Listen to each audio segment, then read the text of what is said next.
কাকলিয়া গেটে হাঁটতে হাঁটতে হঠাৎ করে চোখে পড়লো একটা বিশাল পুরনো মন্দির। মানে যেটা কোনোদিন আমি এখান দিয়ে অনেকবার গেছি, কিন্তু এটা কোনোদিন আমি লক্ষ্যই করিনি। মানে দেখে তো মনে হচ্ছে অপূর্ব আর অনেক পুরনো, মানে এটা আজকের না।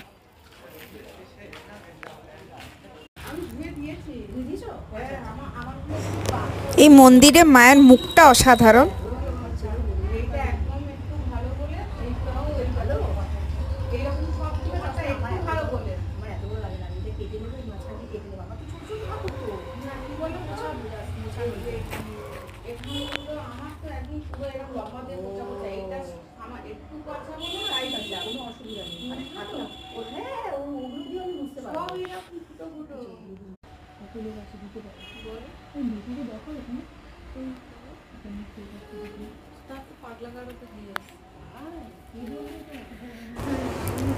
মন্দিরের বাইরের অবস্থাটা খুবই খারাপ, সব দেওয়াল পড়ে গেছে।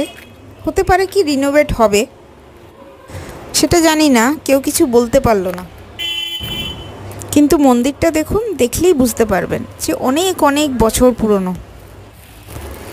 আমার তো দেখে লাগলো যেন এই মন্দিরটা নিজের মধ্যেই কিছু একটা গল্প লুকিয়ে রেখেছে। কাকলিয়া রোড আপনারা যারা জানেন, একদম লোকজনে ভরা। কিন্তু এটাই দেখে অবাক লাগলো কি এমন একটা বসতি এরিয়ায় কি করে একটা এত পুরনো মন্দির তার এই অবস্থা হতে পারে।